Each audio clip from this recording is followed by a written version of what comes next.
No, it's just in my mind, I imagine lyric poetry to be more epic, odes, ballads, that sort of thing. Longer.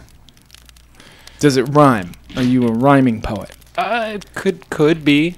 Doesn't have to be, depending on the mood. I would assume that your skill in poetry would extend to lyric poetry as well. Okay. And if you want all of the spells that you sing to be in the form of an epic 5-minute poem song, that would be great. That'd be good for us. Except it might not be that useful for, like, I don't know, if you, say, had a spell like Featherfall that slows your descent down a perilous drop, for you to start playing on your way down and reach, like, I don't know, the 4th stanza by the time you hit bottom. Okay. So which would be a very deep You're saying pit, that when he casts a spell or something, he's going to, like, read a poem? That's how it happens? Yeah, I mean, most... So, like, if he was a guitarist, he'd play a riff, and, like, the spell would happen? Most of the time in games, people sort of gloss that over, but when someone has a performing bent and is playing a bard, I've actually had a young player on my Saturday game actually pull out a ukulele. Wow. In character or in the game? Well, in the game, he was pulling out a different musical instrument that was more period appropriate. Right. But, yeah, basically. Sounds like a confident young man. So, can I still add singing? I want to maybe reduce my poetry by 1 and add the ability to sing, because I want to occasionally throw in some song there. Given that you're a bard, I would recommend that you actually reduce something other than performance. I see. Because performance, actually, your number of ranks in performance does drive some of your special abilities. Okay. Okay. How about hiding? No, I like hiding. There's so many good things. It's gonna come Well, in you're handy. thinking about that. So I got an email from John. Oh, yeah. Saying that he wanted to change his character's name. The reason for that is not for any sort of selfish, like, oh, I got figured out a better way.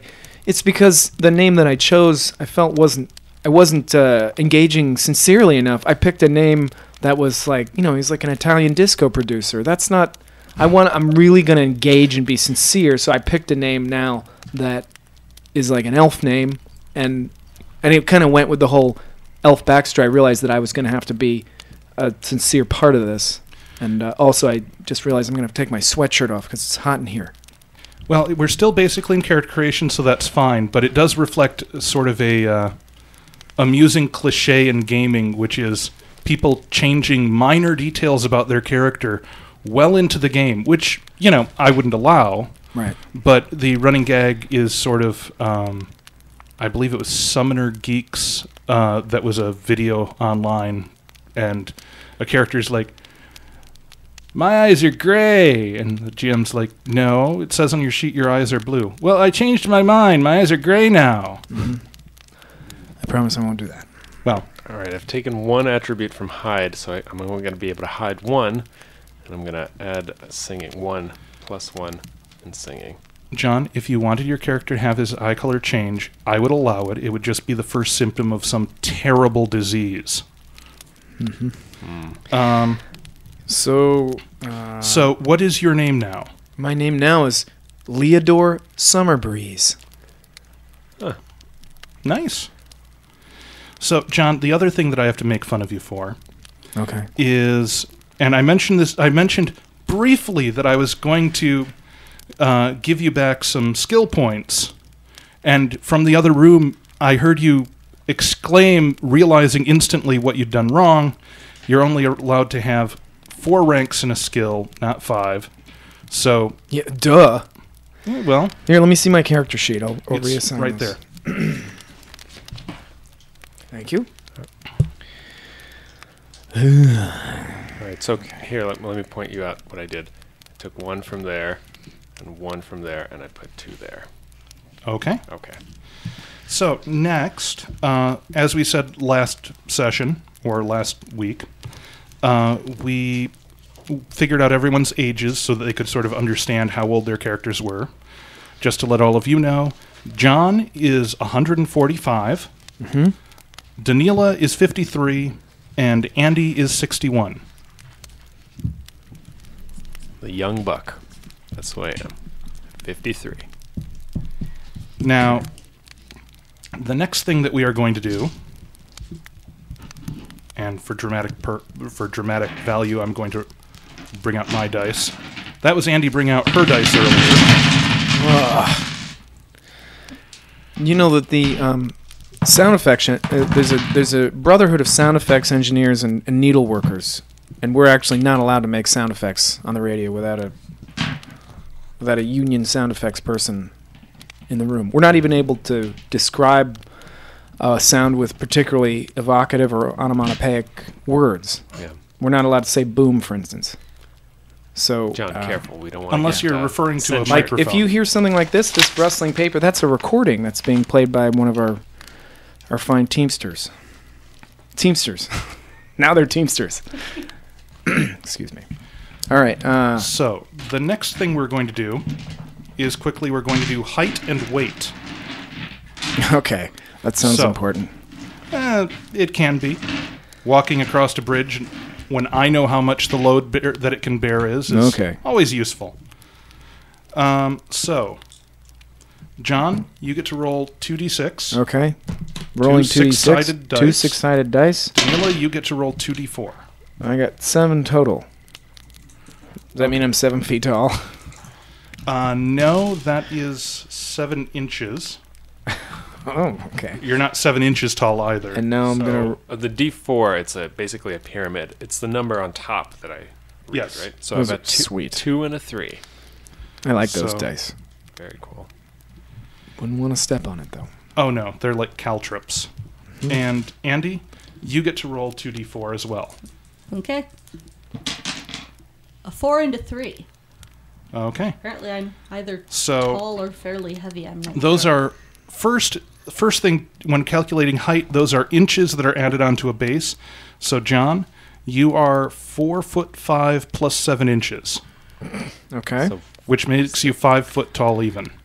Isn't that short? For an elf? For an elf? Okay. Elves in Dungeons & Dragons tend to be slightly shorter than humans, but substantially taller than dwarves. Very well. Okay. So I'm 5 feet tall. Danila, you are 3'9" plus 5 inches. 3'9". So that would be 4'2". 4'2". Is that tall for a dwarf? That's normal. Not I'll stop particularly asking tall. those questions. Probably. Andy, you Not are relevant. 3'7", plus 7 inches. Slightly reduced height because you're female. So... that would be 4'2". 4'2". Okay. Kind of like talking about a 5'10" man and a 5'10" woman. It's a little bit tall for a woman, very average for a man. So I'm tall for a female dwarf. Yeah. A little. So we then take those same numbers and we multiply them. So first, John, you get to roll 1d6. It's a 4. A 4.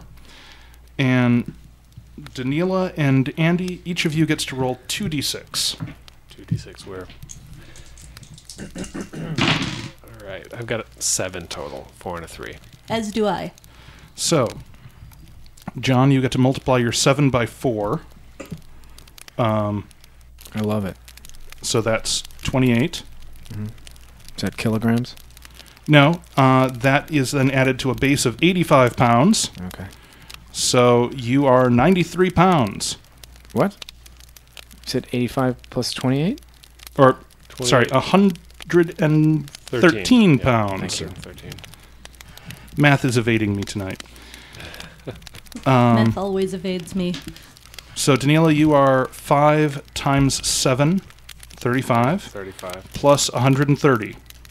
Plus 130. Okay. So you are 165. 165. Actually, And pretty close to my actual weight. But I think substantially less than your actual height. I'd say so. But you're built of like tough bone and gristle, dwarfly stuff. Right. And then you have to add on the beard, which is substantial. That probably weighs 20 pounds. Yeah. And Andy, you are 7 times 7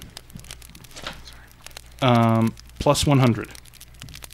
So 149 pounds. That's right. So, you now know your heights and weights. Everyone got those? Fantastic. Yeah. So, next, Danila, you actually get to make the very first check of the game before we're even done with character creation. Oh. Because I'm going to describe some of the background setting to you guys at this point. All right. And the detail that you guys get is going to be dependent on how successful his bardic knowledge check is. Oh. So, if he is successful with his bardic knowledge, you will know more. We also did our homework, and we have at least rudimentary backstories. I figured out I figured out what, if I were arrogant, I'd say was a really beautiful way to diegetically. So hypothetically, let's move forward. Let's just assume you're arrogant.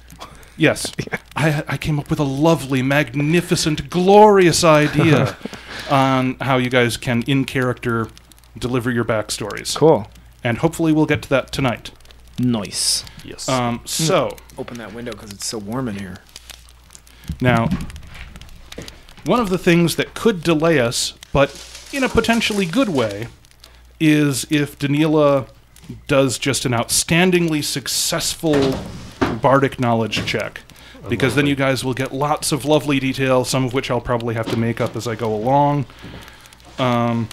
Hopefully he'll get a more reasonable success, and then I won't have to make anything up. Or he'll just completely flub it, and I'll give you guys lots of misinformation. Oh. Which is amusing in its own right. So is this something I'm going to roll, or do I have to use my massive knowledge? It is something you are going to roll. Okay. So, I was hoping I could ad-lib this one part. My bardic knowledge is actually He wants to freestyle rap. That's his... what were you... Sorry, I was going to say that they shouldn't be using your dice. Well... What, we can't share dice? You don't Explain use to me. the What's GM's the... dice. What is the protocol here? Well, I don't understand. Generally speaking, protocol is don't touch somebody else's dice. However, I am giving you guys permission to use these dice. But you don't want to use the GM's dice, because the GM has his dice opposed to us. I see. They're marveling at Andy's Superstitious, 3D printed that is 3D steampunk style D20. That was a Christmas present a couple of years ago. It's hollow. It's pretty cool. So, all right, many very well. We dice won't touch Chris's dice. Well, as it were. I was about to hand them my dice. The other thing is that many people are superstitious about dice, and hypothetically, my dice might be loyal to me. Yeah, okay. Which was what she was jokingly indicating. Jokingly. That if I handed you my die, that it would be loyal to me and do as I wish. Mm-hmm. Or you could borrow one of hers. You don't have to be superstitious. It's just sometimes fun to be superstitious. So I'm rolling a 20-sided die this time. Sweet. Yes. One of his. 1d20. Come on. And you get to add 2 to the result. 15. 17 with the bonus. Okay. That gets you common, level of information that gets you is common, known by at least a substantial minority of the local population. So, okay. That's good enough to get you most of the information that I would be giving you. Okay. If you'd gotten less than 10, you would have gotten a lot less information. If somehow you'd had like a low intelligence or something and got less than 0, I would start feeding you a whole lot of useless BS that just would lead you completely astray and possibly ultimately lead you to your deaths. So this is like common knowledge. Like the village, half the village knows you don't go to this part of town because there's a big... Top third of the bell curve. Hopefully the smartest ones. Although most of this is geopolitical knowledge. Okay. This is just knowing the world. Gotcha. So, just an overview of the world before we go further, to give you an idea of what you're arming yourselves for and what world you live in. So there are the eastern realms between the sea and the trackless forest. There are 3 kingdoms in this region, although there are some more lands to the civilized lands to the north and to the south. There's 3 that you're really familiar with. Kham, which sits in the middle, which is the largest of the 3.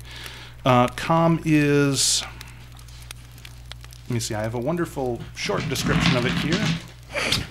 Of course, I tip over even more dice, upsetting the Teamsters.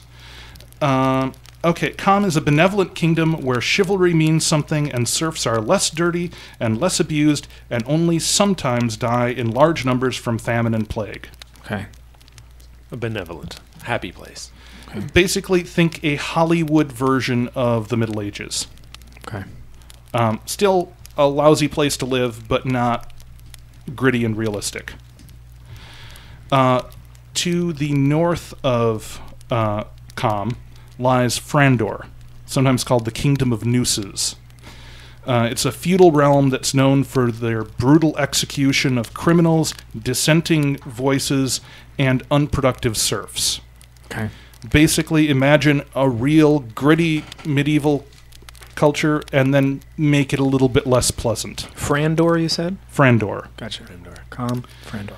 And to the south is the Archmagocracy of Echimini, ruled by the most powerful spellcaster. Anyone without magic ability is relegated to the laboring class. You could be the best fighter, but you'd basically be a third-class citizen. So, you know, in some cases it might be a better place to live, but not for most people. The elves tend to dwell in the forests where they wish, because, you know, the older elves are experienced enough and dangerous enough that no one really gives them any trouble. The dwarves dwell, I can't talk tonight, beneath the region, under the spine of low hills that runs down the western side of all three of those kingdoms. Okay. Well, technically, Echimini isn't a kingdom, but... And the halflings dwell in small coastal communities in all three kingdoms. Halflings are stuck under the thumb of those three kingdoms where they live. The other two races pretty much have their own culture and do what they want.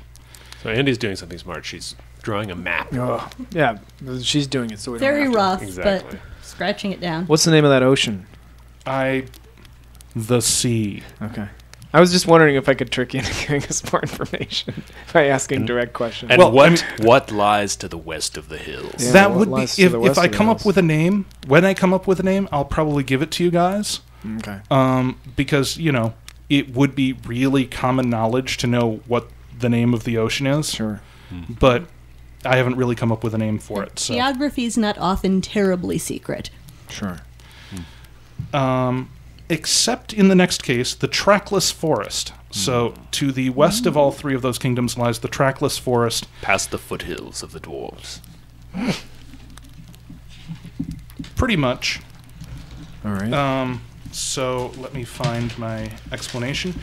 This vast, strange forest is regarded by many to be the edge of proper civilization. The kingdoms of men cannot rule it because the undergrowth grows over their roads in days, and those who cut or burn the woods tend to have terrible accidents. The deep lands of the dwarves, which if you weren't a dwarf you probably wouldn't know, but those lands stop beneath the forest's edge, as those who've sought to tunnel further have told of tree roots impossibly deep and impossibly fast growing, bringing tunnels down upon them. Elves simply do not dwell there, as they call it sacred. Okay. A lack of roads and trails is not the only difficulty posed to those crossing the forest. With their rate of regrowth, there are very few stable landmarks, leading even experienced travelers astray. This is made all the worse by the magics of the forest, which are said to confuse and confound direction, even when using the sun and stars as guides. Travel time is highly variable, generally taking 6 to 10 days to cross, but sometimes months pass before travelers make it out. Local area guides can help avoid the worst delays, but even they are no assurance that you won't get lost. What dangers dwell in the woods? The forest is not particularly dangerous for wilderness, but at least one dragon and numerous other wild beasts are known to dwell there. Just one dragon. At least one dragon. It's a large area. Geographers don't know exactly what the dimensions are because it's trackless. It's nearly impossible to clearly and accurately map. Sure. So that is what lies to the east of the kingdoms. Beyond that lie the ruined hills. To the west of the kingdoms. I mean, right? You said west. Yeah. To the west of the kingdoms. Just trying to get. And to the west of the trackless forest lie the ruined hills. And then beyond those lie the blasted plains. And so your nice little explanation that you get now, because you did roll well enough, for at least 20 millennia, great civilizations ruled over the fair fields of the western plains. They rose and fell, yielding one age to the next. The last empire, from which we still have some faint histories, fell in magical fire that ruined and poisoned the earth, leaving behind the blasted plains, now fit only for orcs, goblins, and other low, base humanoid races. Comparably, the hills between the blasted plains and the trackless forest were untouched. These hills hold the temples, fortresses, crypts, cursed cities, and secret treasure troves of over a dozen empires from over 20,000 years of obscure history. That sounds good. That sounds cool. That just sounds good to me. I don't know. So, you guys are going to be heading... And what's to the east of the three kingdoms? To the sea. The sea. And They're coastal. And to the south of all this? There are some other lands that you aren't really familiar with. Okay. Other civilized lands to the south that you don't really have much dealing with. And likewise to the north, although less civilized to the north. Okay.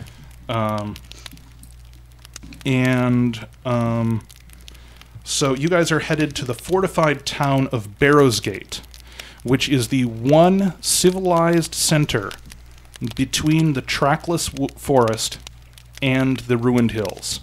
Oh, okay. So we're already over there. It is the nice. It is the go-to place for professional adventurers. So we've crossed through the trackless forest. You will have crossed through the trackless forest. You have not yet. I see. We will be getting to that when we get to the sort of prologue of the story. So, now that you can mull that stuff over... Oh, Does this look about right? Andrea just gave me a map. That is roughly correct. That's about as good as what I would have arbitrarily drawn right now. Okay. So, it contains no information that I did not tell you, the audience.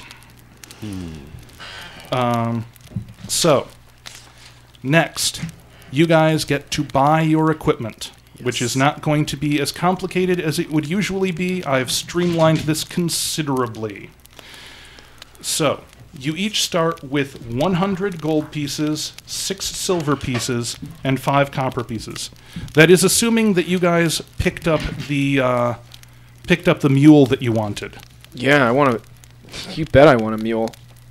Okay. Said 100 gold, 6 copper. Wait, we said donkey. Do you know the difference between a mule and a donkey, Chris? Yes. I wonder. A mule is a hybrid. Between? Infertile hybrid. I believe a donkey and an ass? Or is it a donkey I think and it's a a horse? horse and a donkey. Okay. Listeners, A donkey is an 441-9734. Give us a call. Actually, don't. We can use the internet just like you. Thank you. But regardless, I went with mule basically because mules are... By the way, more you're going to pay manageable. the fine we get for using the word ass on the radio, right? Yeah, you're not allowed to I say assume You're not that allowed the to say fine would that. be just as large as if we were talking about the ancient Roman coinage. The ass. Right. Really? They had a coin called an ass? Yep. They did. Spelled with one S. Wow. So where do I write my money on here? I just handed out some... Well, for simplicity's sake, I handed out some Ooh. sheets that you can refer to. This is my inventory? This is your shopping list. Oh, I see. You have not yet purchased with those gold pieces that I listed at the top. Yeah. Anything that's on that sheet. But for both you and Daniela, you do get proficiency with weapons that you get to choose. So Daniela gets to pick one weapon of... What are the choices there? I see a longbow, short sword, long sword, rapier, sap, whip. Yes, you can pick one of those that you are proficient with. A sap. Nice. What is a sap? It's like a lead. It's like for knocking people out. Yes, it is. It's like a bag with lead dust in it. Or, it's like a... Sometimes it's made with a spring. You read your detective novels. They use saps all the time. Mm-hmm. And what is the difference between the short sword, long sword, and a rapier? Mostly length. Rapier actually has a difference beyond length. Short swords are shorter than long swords. Right. That's basically the essential difference. Can a dwarf really use a long sword? I'm 4 feet tall. Yes. Yeah. Yes, you can. Does it drag on the ground when I walk? You'd probably want to have it across your back, but that's adorable. As far as a rapier, rapiers are thin, single-edged blades, typically used mainly for their pointy end. Right. They're more a thrusting, pointy weapon than a slashing weapon. Used for stealing donuts mostly, By the way, I'm looking at my thing here, and it says for 100 gold pieces, I can have a familiar, a little animal that travels with me and gets more powerful. But that basically means I'm starting with about 100 gold pieces. So it means I can have no weapons, but I can have... You guys can pool your money and share. Oh, that's right. Danila, give me some money so I can buy an animal. Of course, all of you have reason to ask the other two for money because, you're starting off, and even though that you're starting above average for level of equipment and finances, you still have some things that you want that are expensive. So the question I have is, so this says... consider that armor and shields may interfere with magic. I'm not really going to be doing much magic, unless there's going to have an unfortunate event. Yeah, but you stink at fighting too. So what's? I've gone a ways towards making up the chart. It's not yet complete, but I've got a chart for what happens when you do magic, and if you do well, basically it functions more or less as normal. But you might get a puff of sulfur in the air, or you might glow a bit for no good reason while the spell is going off. Remember, Chris is interested in disability advocacy. That's where this is coming from. He's like, oh, great. I'm going to set up a chart for you. You'll still be able to do magic. Don't worry. Right. Well, I like that. Actually, it's less about advocacy and more, in this case, about being cruel to Danila. I see. And amusing the rest of us. Wait, I can use a sword? I thought because you're an elf. Oh, I see. Elves always receive some basic training in... So you get your choice. What are your choices? You have longsword, rapier, short bow, longbow. So you get either the longsword or the rapier. Oh, I see. And either the longbow or the short bow that you are trained with by virtue of being an elf. I think I'm going to go with the ranged weapon. By the weekly constitution, I would suggest a ranged weapon. Well, you get one of those swords and one of the two ranged weapons. Right. Oh, I see what you're saying. You can still favor the ranged weapon, of course, if you want to. You get both. That's the question. Get into close quarters fights. The other question is, do you want to bother paying for them? But you get the training already. So my question is, like short bow, long bow. Short bow does more damage, just costs more. That's the difference between them. Short bow actually does less damage. Right. Well, actually, they're comparable in damage in D&D, which isn't appropriate, isn't accurate, but it's basically the way it's done. The main difference is range. There's a substantial difference in range. Okay. So, if you want to hit someone at a distance or have a chance at hitting someone even at medium distance, a better chance, you want to go with a longbow. I'm just going to use it point blank, so it doesn't matter. Longbow is a larger weapon. So that's the other flip side. It's a larger weapon that... and it costs more. And how much can we actually carry physically by weight? Well, you do have a mule. Okay. Nice. So anything that you don't want to carry. What did the mule cost us, by the way? It cost you. I already figured it in because I was pretty sure that you wanted it. It cost you 15 gold pieces in total. Oh, 5 gold pieces apiece. That gets you a pack mule with bit and bridle, pack saddle, and 3 days feed. Wow, that's a good deal. Maybe we should get another one just in case.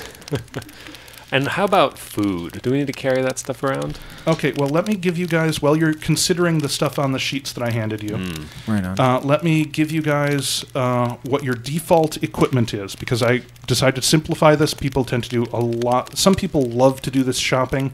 I'm one of those people. Other people hate to do the shopping part of gaming. I'm more one of those people. I don't mind it, but I would rather have it streamlined. So, Each of you gets a backpack, a bedroll, a winter blanket, 1 piece of chalk, 2 1-pint flasks of oil, A laundry pencil. A back scratcher. 2 belt pouches, 3 days' rations, which consists of 1 stick of jerky, 1 and 1/5 dried apples. Apparently, I decided 1 1/5. That's odd. I think I may have meant 1.5 dried apples, which makes a lot more sense. Fifth of an apple. 1.5 dried apples, and 6 pieces of hardtack.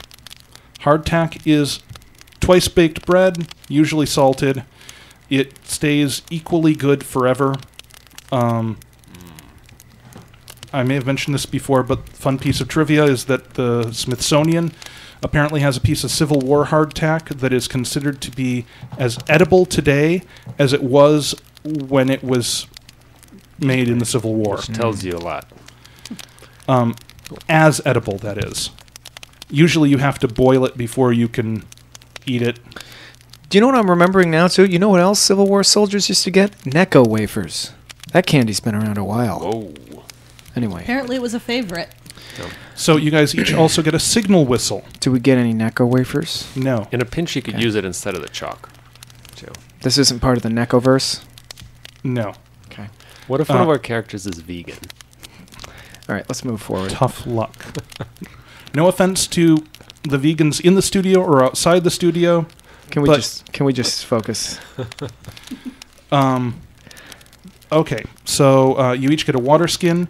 You each also get an explorer's outfit, which is a nice sort of general purpose outfit that works reasonably well in hot weather, reasonably well in cold weather, and is fairly sturdy in its construction. It's kind of heavy, but cool looking. And you get one alternate outfit of your choice. It could be something nice. It could be something simple. Formal. Whatever. Speedo. Jointly as a party, you have a block and tackle, a map case. We have so much cool A stuff. flint and steel, a hooded lantern, a small steel mirror, a 10-foot pole, which is a tradition in gaming. Surprisingly useful.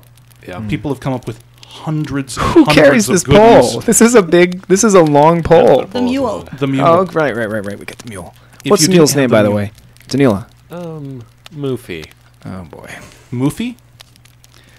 Sure, why not? Never fail to let me down. Okay. How's that spelled with a Y? Yes. Um, Mufiy. The party also has an iron pot, 2 50-foot lengths of hemp rope, a sledge, A sledge meaning like a... a sledgehammer, Okay. basically. 2 two-man tents, a shovel, We have whetstone. so much stuff. I And feel like a we don't have crowbar. to go on an adventure. We already got all the stuff that we could ever want. Could build a new life together, guys. Oh, boy. Find some So- property. Crowbar. That is the default equipment that you guys individually and collectively get. I got to remember that. I got to have that in front of me because... Oh, don't worry. I'll be copying it down onto your sheets. Sweet. Between, We but don't have to do anything. Chris does everything for us. I got to draw myself a little picture, though. A little character sketch. I might draw it on something else. Glue it in there. Yeah. Okay. All right, So- I have to decide between a ranged and close, but I think the image of a dwarf with a long sword is just too good. That's what I'm Yeah, going to go for. sweet. I'm going to have a giant war axe. Can I just ask you a couple of questions about the range of, like, what are the relative benefits questions. of a light crossbow and a short bow? Okay. Just a second. So, a light crossbow. Crossbows are easy for any idiot to use. Okay. Like, crossbows are basically the medieval equivalent of a gun. Right. If you can...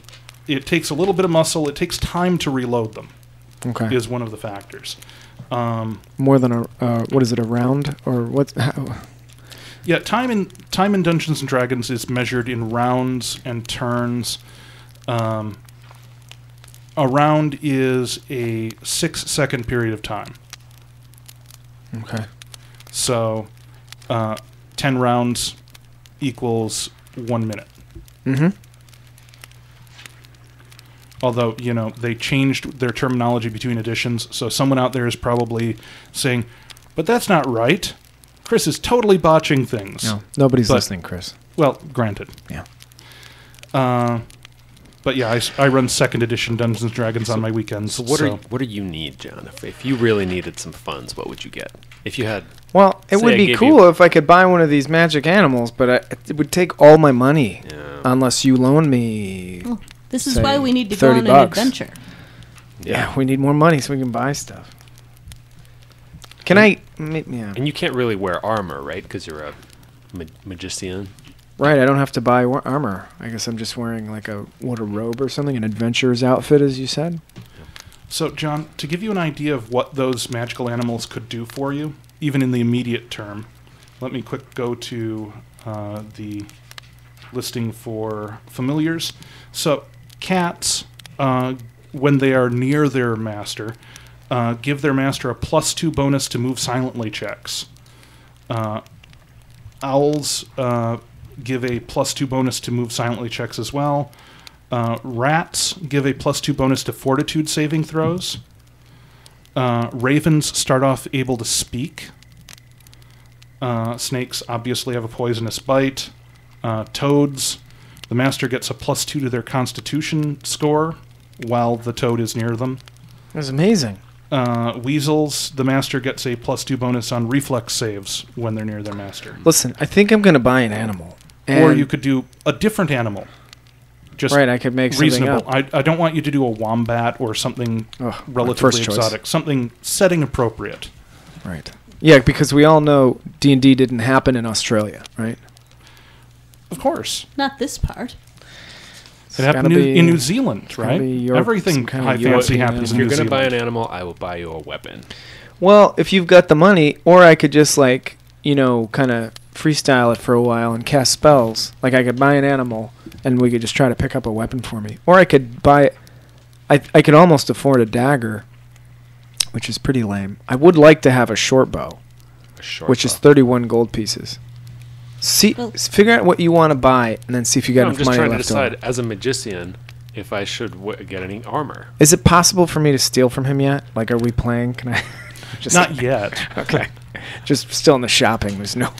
We could also pool our money, see how much everybody's equipment is going to cost and what's left. Right. I'll buy you a short bow.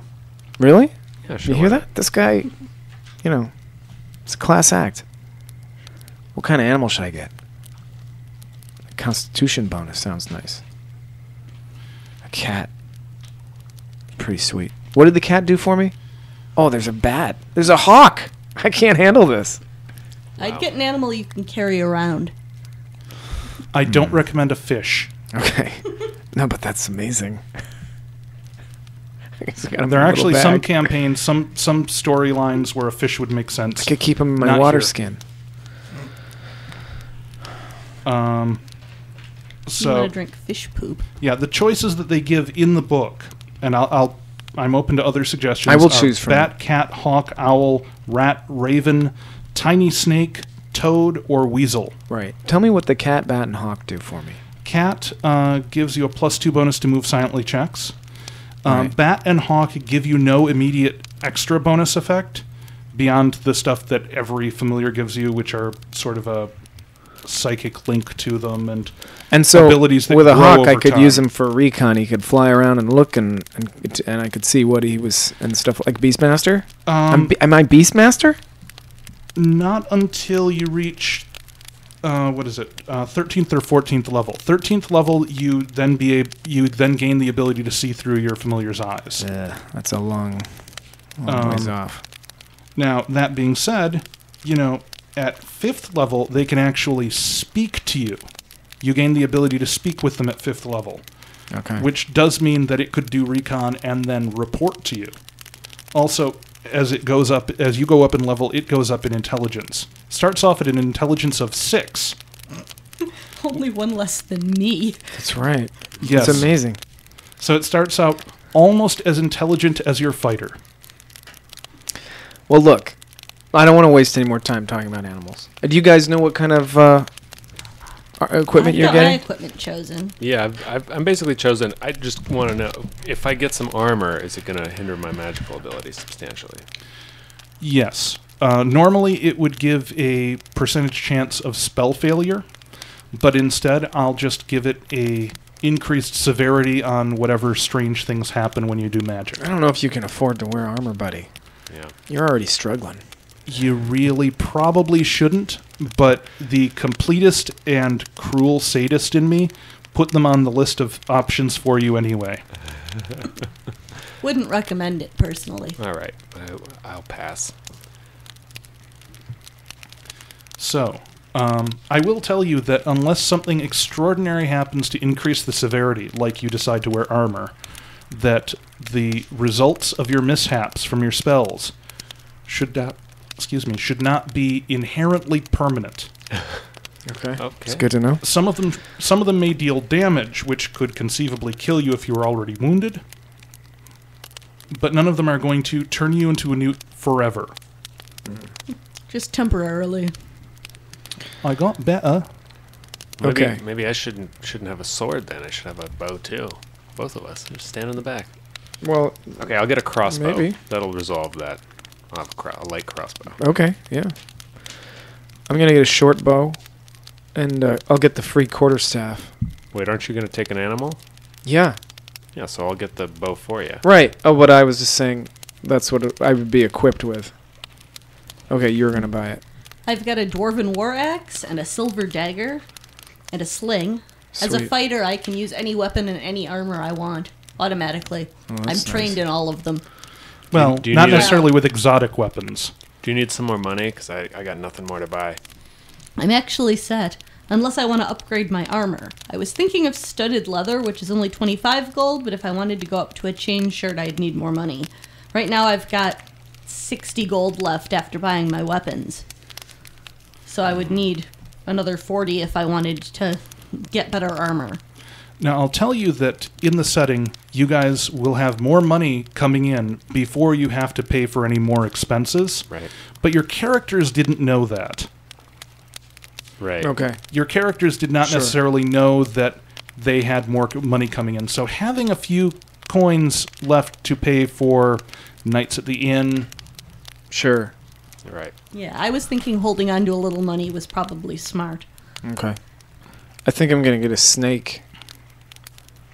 Because I Okay. could tell my snake to bite people. You Yes.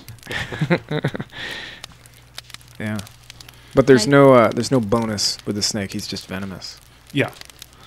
But, that's a pretty big bonus in and of itself. Still pretty cool, yeah. I mean, the snake, your familiar will become substantially more powerful over time. Mhm. It won't get bigger, but it'll get harder to kill magically Right. and smarter. So, And what's the exchange rate for silver to gold? Because some things are in silver. 10. 10. They made things nice and easy. All right. I think I'm set. That's also copper to silver. Right. Fancy. 10 copper to 1 silver, 10 silver to 1 gold. Gotcha. Good to 10 know. gold to 1 platinum, or is there not platinum in this version? There is platinum, but I'm not really worrying about it at the moment. So, wow. We're ready for the prelude. All right. Fire it up. So, journeys start. You were looking for adventuring work in Medwar, the capital of Kham, and you were lucky enough to sign on as caravan guards on the way out to Barrowsgate, the richest adventuring area around. Not only that, but for 500 gold pieces per guard, and a bonus of 750 gold pieces for bringing your pack mule and a handler. Remember, Russ, your torchbearer and handler. So right. we're getting paid? Yes. Nice. We are. Nice. Upon reaching your destination, you're getting paid. So you're getting a way out there to the town, and you're getting paid for it. Hey. But we're not there yet. You're not there yet. You set off to pleasant late summer weather, journeying through several cities before reaching the trackless forest. Travel through the trackless forest is strange. There are no trails. One interesting thing about the caravan that you're traveling in, there's no wheeled vehicles. There are a fair number of mules and a bunch of guys with packs that they're carrying. So it's basically travel by porter because they never know whether they're going to have to cross an impenetrable tangle of tree roots. Right. Where's our mule? Your mule is with you. Your mule is keeping up just fine. All right. Mules are sure-footed and reasonably easy to lead. Okay. Good old Moofy. So, yeah, Moofy is doing fine. Russ is doing an admirable job with Moofy. By the way, he signed on with you guys a while back. He hasn't seen much profit from it yet. Russ. His name is Russ. Russ. Okay. I have his last name somewhere, but I'm not going to bother looking it up this second. No, I am going to bother looking it up this second. Because it's going to drive me crazy, because I believe it's Kleider? Russ Clyden. Halfling Torchbearer, who has a Frandorian accent. Oh, he came from Frandor. Rough town. Rough kingdom? Kingdom. Fairly rough kingdom. Yeah. So travel through the forest is not as bad as you'd thought. You don't see much animal life.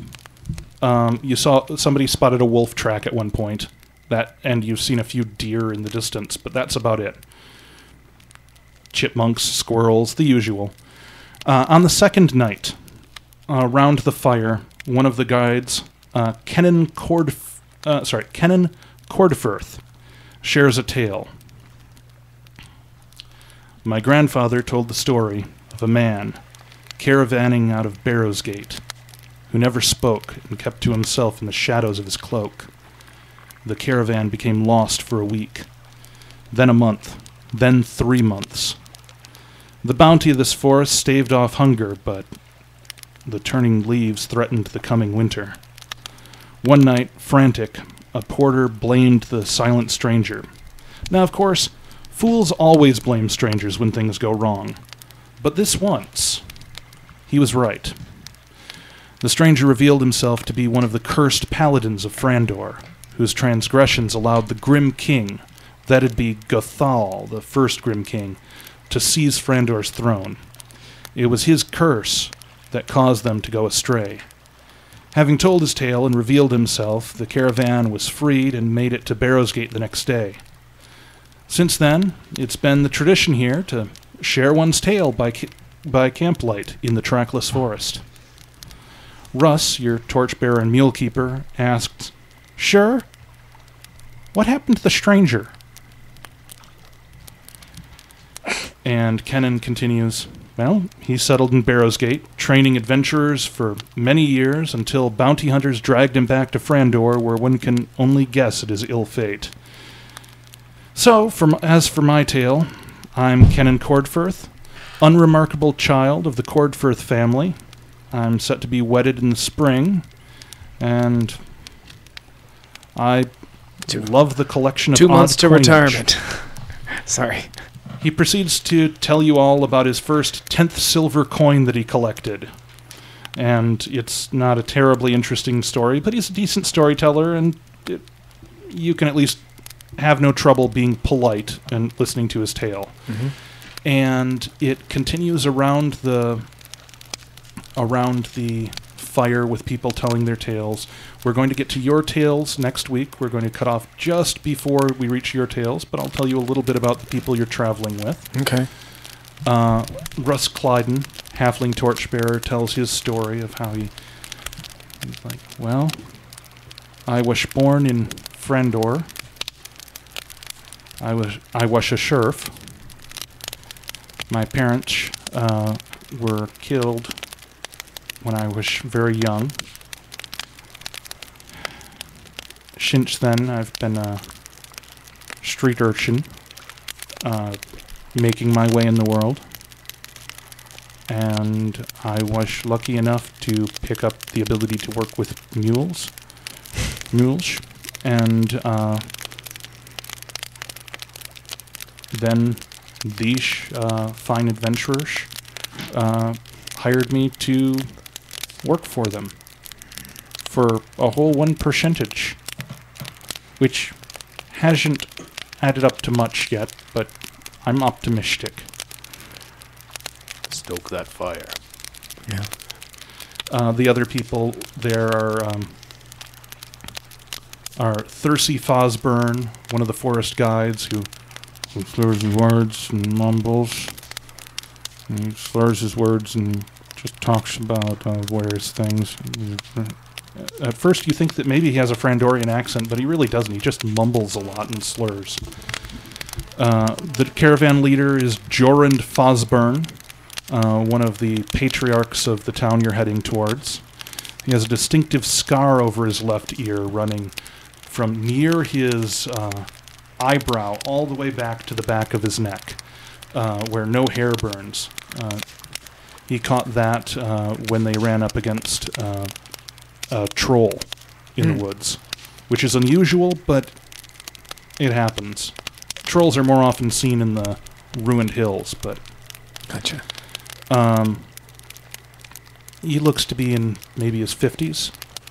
Maybe a little bit older if he aged well. Then a few other people introduce themselves. Mm-hmm. But the story basically just passes around the fire until it comes to the character previously known as Moroder. His name is Leodore Summerbreeze. Leodore. Leodore Summerbreeze. We're close enough to the end that I'm thinking we probably want to... We got 5 minutes. Okay. Do you think you can I think tell we your can squeeze character in. story in 5 minutes? Okay. Yeah, unfortunately, it's short. When I was a baby, my elvish family was murdered. And I was adopted by a human family at that time, and several generations of that family raised me to adulthood. I was a multi-generational burden on this family. I was educated in a human school for wizardry called the Misty Vale Academy of the Magical and Vocational Arts for Widows and Little Boys. I completed my studies there in just over 110 years. Recently, my great-great-grandnephew passed away, leaving no one left to take care of me. And when I was a child, I spake as a child, I understood as a child, and I thought as a child.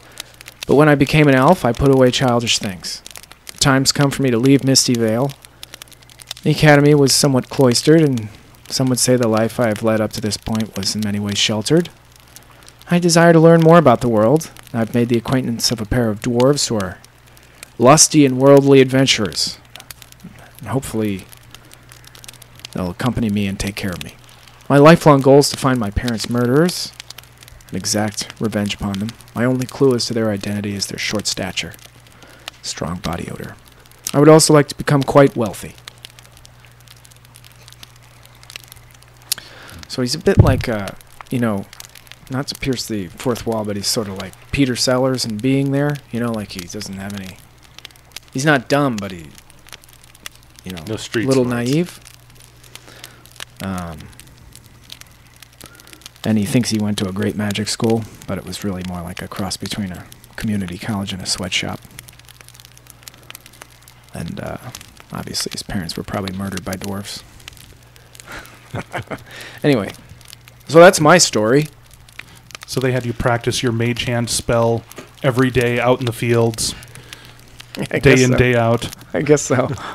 Yeah. Yeah. What about you, Crag? Time is running short, but That's true. Time is running short. my name be Crag, Splitter of Ears.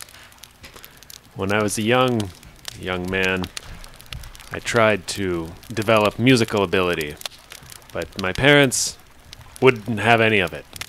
They raised me just until I was big enough to be thrown out, and they kicked me out of the house. Said I was too scary to look at. I was taken in by a kindly tavern owner and grew up behind and under the bar, watching the adventurers and learning to sing songs and chant epic poems of their exploits at countless open mic nights. No one much cares what you look like when it's dark and they're drunk. Eventually, the owner died, and the tavern was sold to new management, who couldn't overlook my unpleasant nature, lack of tact, and unfriendly demeanor towards patrons. Said I was hurting the business, and threw me out. So I set out on my own as an adventurer, with another dwarf, who looked strong, but not too bright. We met a confused-looking wizard on the road, and set off. As a clarification, Open Mike was the tavern owner. That's a good name for For a tavern over. The saga will continue, or do we What about you? have time? I Squeeze it in. I'm Terlarock Cleaver.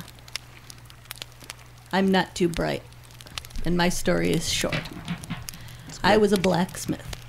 I was raised as a blacksmith. I learned how to make swords. Now that I'm older, I want to go fight. Nice.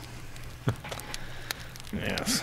Yeah, we should call it there. Stay tuned for Conference of the Birds.